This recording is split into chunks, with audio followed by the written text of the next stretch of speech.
एक बार की बात है। एक गांव में एक बूढ़ा आदमी रहता था। वह बूढ़ा आदमी अपने बेटे से बहुत परेशान था, क्योंकि उसका बेटा बहुत ही नालायक था, कामचोर था। वह कोई काम नहीं करता था और बस गांव में इधर से उधर घूमा करता था। तो एक दिन उस बूढ़े आदमी ने अपने बेटे को सबक सिखाने का सोचा। उसने अपने बेटे को अपने पास बुलाया और उससे कहा कि बेटा, घर के अंदर अलमारी में एक घड़ी रखी हुई है, तुम उसे निकाल कर लाओ। लड़का घर के अंदर गया और उस घड़ी को बाहर निकाल कर लाया। फिर उसके पिता ने उससे कहा कि अब तुम एक काम करो, इस घड़ी को अपने साथ बाजार में लेकर जाओ और जितने लोग भी तुम्हें मिलेंगे सबसे तुम इस घड़ी की कीमत पूछ कर आना।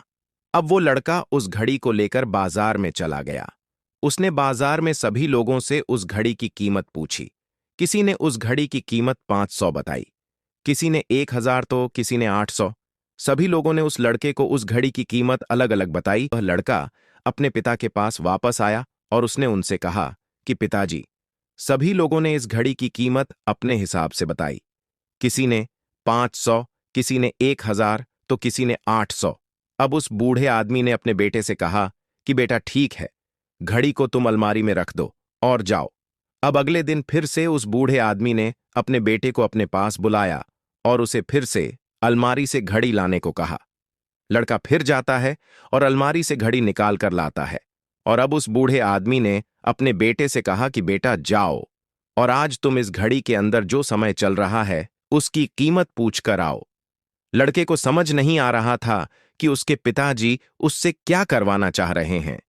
वह दुखी मन से फिर से घड़ी को लेकर बाजार में चला जाता है और सभी लोगों से उस घड़ी के अंदर जो समय चल रहा था उसकी कीमत पूछता है। लोगों को लगता है कि इस लड़के की मानसिक स्थिति ठीक नहीं है।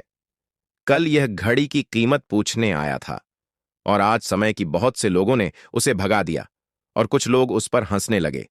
अब लड़का परेशान हो जाए और सोचता है कि यह मेरे साथ क्या हो रहा है। तभी वह आखिरी बार एक बूढ़े आदमी की दुकान पर जाता है। वह बूढ़ा आदमी बहुत व्यस्त था। वह लड़के का सवाल सुनते ही समझ गया कि लड़का उससे क्या पूछना चाह रहा है। उस बूढ़े आदमी ने अपना कुछ समय निकालकर लड़के से कहा, बेटा, यह जो समय है ना, जिसकी तुम कीमत पूछ रहे हो, इसकी कोई कीमत नहीं लगा सकता है। तुम करोड़ों रुपए देकर भी अपने अपनी जिंदगी का 1 सेकंड वापस नहीं ला सकते हो। इसीलिए इस टाइम का सही उपयोग करो। टाइम की एक अच्छी बात है और एक बुरी बात है। बुरी बात यह है कि टाइम गुजर जाता है और अच्छी बात यह है कि तुम उसे किन चीजों में गुजारते हो, यह तुम्हारे हाथ में होता है। सभी के पास दिन में 24 घंटे होते हैं, अमीर के पास भी और गरीब के पास भी। बस ये तुम्हारे हाथ में है कि तुम उस टाइम से क्या नया कर सकते हो। तो अपने एक एक पल का हिसाब रखो कि तुम उन्हें किन चीजों में उड़ा रहे हो। उस बूढ़े आदमी की बात सुनकर उस लड़के की आंखें खुल सी गईं, मानो उसमें एक बड़ा बदलाव सा आ गया हो। और फिर वह अपने पिताजी के पास उस घड़ी को लेकर गया और उन्हें सारी बात बताई। और उस दिन के बाद से उस लड़के की जिंदगी बदल गई। दोस्तों कहते हैं कि टाइम सबके लिए फ्री है, लेकिन वह प्राइसलेस है, वह कीमती है।